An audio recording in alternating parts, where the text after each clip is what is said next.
बिस्मिल्लाहिर्रहमानिर्रहीम, अस्सलाम वालेकुम। जितनी चालें थी, जितना सब कुछ था, टोटली बैकफायर कर चुका है इस वक्त यूक्रेन के मामले पर।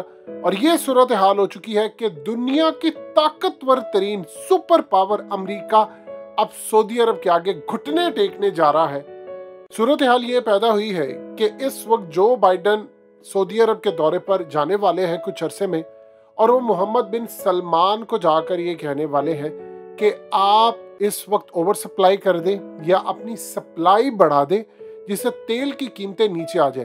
क्योंकि रशिया ने इस वक्त धमकी दी है कि अगर हमारे तेल पर बैन लगाया और हमारी जितनी भी प्रोडक्ट्स हैं उन पर आपने बैन लगाया, तेल पर, एनर्जी पर, एक तो हम रशिया पूरी की पूरी गैस जो यूरोप को सप्लाई करते हैं वो बंद कर देंगे जिससे वो तबाह हो जाएंगे, और दूसरा उन्होंने कहा कि $300 बैरल पर तेल पहुंच जाएगा। अब इस सूरत हाल के अंदर अमेरिका ने फैसला किया है कि वो रशियन ऑयल पर बैन लगाने जा रहा है। यूरोप उसका साथ नहीं दे रहा। वो अब विजिट करना चाहते हैं सऊदी अरब का। ये वही सऊदी अरब है जिसके बारे में वो कहा करते थे कि मैं मोहम्मद बिन सलमान को सजा दूंगा। और 2 दिन पहले इस वीडियो की अहम डिस्कशन चलती रहेगी, लेकिन इससे पहले आप वीडियो को लाइक करें, हकीकत टीवी को सब्सक्राइब कर लें और बेल आइकन पर जरूर क्लिक करें। मोहम्मद बिन सलमान ने कहा है अमेरिका हमें लेक्चर देना बंद करे, हम उनके मामला में उनको लेक्चर नहीं देते, वो भी ऐसे ही करें। और इस सूरत हाल में जो अगला स्टेप उन्होंने उठाया है, उन्होंने कहा बाइडन मेरे बारे में क्या सोचता है मुझे कतन कोई परवाह नहीं है। अब ये असल में एक बड़ा टर्निंग पॉइंट है और ये इमरान खान की वजह से है, जिस तरह उन्होंने बाइडन के खिलाफ खड़े होने का फैसला किया। अब यहाँ पर सूरत हाल ये पैदा हो रही है कि अगले कुछ अरसे के अंदर अमेरिका का प्लान ये है कि जो बाइडन विजिट करे गल्फ कंट्रीज का, जिसमें सऊदी अरब का विजिट करे और इन्हें जाकर के कि आप तेल की सप्लाई बढ़ाएं। देखिए, मोहम्मद बिन सलमान के बारे में एक बात आप अच्छी तरह समझ लें। जैसे ही इन्होंने ये खबर ब्रेक करवाई, इन्होंने काम ये किया कि अपने टॉप के मीडिया से खबर ब्रेक करवाई और खुद तरदीद नहीं की ना तस्दीक की। पूरी दुनिया के अंदर जैसे रिपोर्ट आई तो इतना नेगेटिव इम्पैक्ट इसका आया कि सारी दुनिया जो बाइडन के खिलाफ हो गई। देखिए, उन्होंने अपनी कैंपेन के अंदर कहा था मैं मोहम्मद बिन सलमान को छोड़ूंगा नहीं, मैं सजा दूंगा, ये कशोगी मामले पर कसूरवार है, सारी चीजें की। अब जब इन्होंने खबर ब्रेक की तो इन्होंने पहले वाटर टेस्ट करना चाहा कि रिएक्शन क्या आता है। अब इस सूरत हाल में जब व्हाइट हाउस से पूछा गया तो उन्होंने कहा जी हम अभी फिलहाल अपने किसी दौरे के बारे में नहीं बता सकते। यानी उन्होंने टेस्ट किया। इस वक्त पूरी दुनिया उनके खिलाफ है और खास तौर पर रूस बहुत ज्यादा खुश है, क्योंकि अब उसको अंदाजा हो चला है कि अमेरिका ने जो जाल मेरे खिलाफ बिछाया था अब वो उल्टा उसके खिलाफ होने जा रहा है। यानी आप देख ले कि यूरोप इनका साथ छोड़ने जा रहा है। अमेरिका अब मोहम्मद बिन सलमान को कहेगा जिसका वो फोन उठाने पर राजी नहीं थे। देखिए, मोहम्मद बिन सलमान ने काम ये किया है कि ओबामा दौर के अंदर किंग सलमान से मुलाकातें होती थी, दौरे होते थे। जब मोहम्मद बिन सलमान क्राउन प्रिंस बने तो उस वक्त उनके ताल्लुकात डोनाल्ड ट्रंप के साथ कमाल लेवल पर पहुंच गए और उस वक्त सूरत हाल ये पैदा हो चुकी थी कि दोनों के दरमियान से हवा नहीं गुजरती थी। और जो बाइडन ने तब कहा था कि ट्रंप ने बचाया है सीआईए की रिपोर्ट को दबाकर, और ये बात ट्रंप भी कहते रहे। उन्होंने कहा था कि मैं आते ही सजा दूंगा। अब आकर उन्हें सजा तो नहीं दी और मोहम्मद बिन सलमान ने कोई लॉबिंग फर्म हायर नहीं की कि जो बाइडन को कहे मुझे कॉल कर ले, ये कर ले। उन्होंने असल में पुतिन के साथ खड़े होने का फैसला किया, रशिया के साथ। अब 2 दिन पहले पुतिन ने कॉल की है मोहम्मद बिन सलमान को, कहा कि शाबाश आप डटे रहे। अब यहाँ पर फैसला ये होने जा रहा है कि इस वक्त अमेरिका का मुस्तकबिल क्या है। अब अमेरिका इस वक्त वेनेजुएला जा रहा है। मोडोरो जिसकी हुकूमत गिराने के लिए अमेरिका ने पूरी तहरीक चला दी थी और उसकी हुकूमत नहीं गिरी क्योंकि उसको रशिया ने बचाया। अब मोहम्मद बिन सलमान के खिलाफ इन्होंने ये काम करने की कोशिश की, रशिया ने उनका साथ दिया। अब यहाँ पर मामला यह है कि पुतिन ने कॉल करके कहा कि आप डटे रहे, आपने बिल्कुल जो कमिटमेंट की है ओपेक प्लस की वो जबरदस्त है।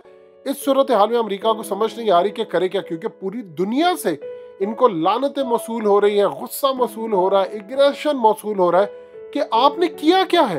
आपने यूक्रेन को तनहा छोड़ा, यूरोप पूरा उसके खिलाफ लड़ने के लिए आया नहीं, नेटो नहीं आया, हथियार नहीं दिए।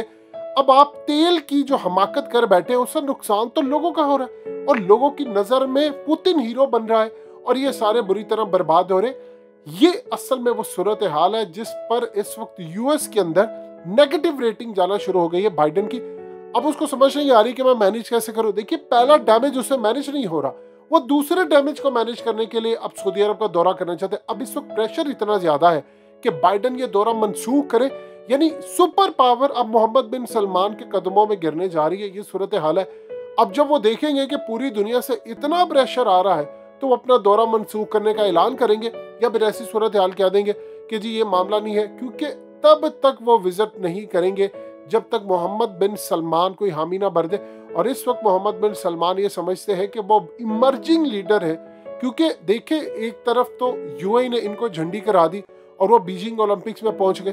अब जाहिर सी बात है असर तो पड़ना था मोहम्मद बिन सलमान पर, सऊदी अरब पर, क्योंकि दोनों मिलकर फैसले करते हैं बहुत सारे मामलात में।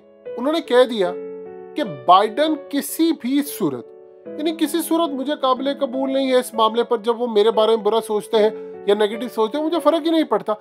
असल में जो इमरान खान के खिलाफ इस वक्त पूरा सेटअप बना है उसकी एक बहुत बड़ी वजह यह है कि इनको निकालने का, कि ये खड़े हो गए अमेरिका के खिलाफ। उसकी देखा देखी मोहम्मद बिन सलमान ने देखा कि मेरे खिलाफ ये रिपोर्ट लेकर आ रहे हैं, मुझे फर्क क्या पड़ेगा अगर मैं भी इमरान खान जैसा स्टैंड ले लूंगा।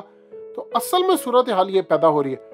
अब अगले कुछ अरसे के अंदर जो मामला है उसमें सऊदी अरब का किरदार बड़ा जबरदस्त होने वाला है। देखिए पुतिन के साथ मामला तय करने के नतीजे में बहुत फेवर मिलेगी, ईरान की जानिब से सऊदी अरब को लेवरेज मिलेगा, हुसी बागियों के मामले पर बहुत ज्यादा लेवरेज मिलेगा। ये यूक्रेन का तूफान जैसे थमेगा आप देखिएगा, पुतिन किरदार अदा करेंगे, ईरान को समझाएंगे, हुसी बागियों का मामला काफी हद तक बेहतर होगा और इन पर ये जो जंग चल रही है इसका लेवल नीचे गिरेगा। ये असल में सूरत हाल पैदा हो रही है मिडिल ईस्ट की। देखिए मिडिल ईस्ट इनके हाथ से निकल रहा है।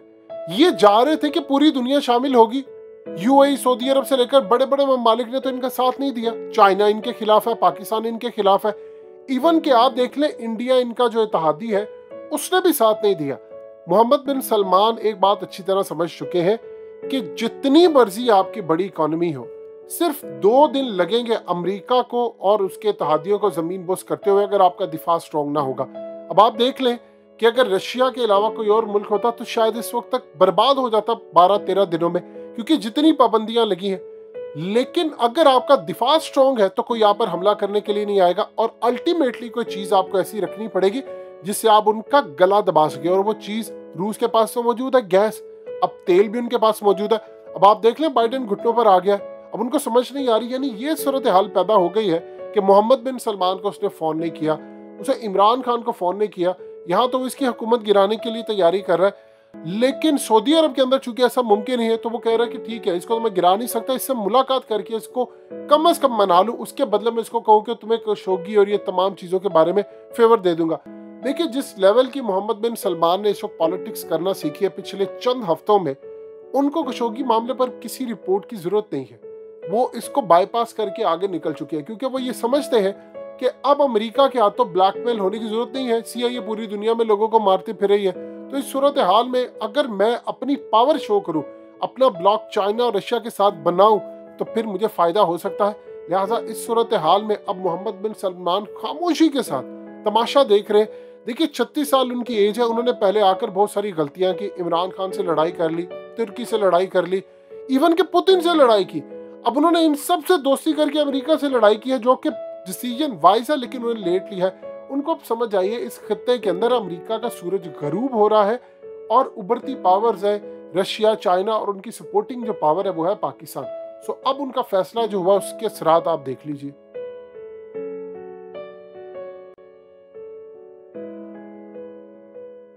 हकीकत टीवी को सब्सक्राइब करना मत भूलें, वीडियो को लाइक करें, शेयर करें और कमेंट सेक्शन में अपनी राय का इजहार जरूर करें।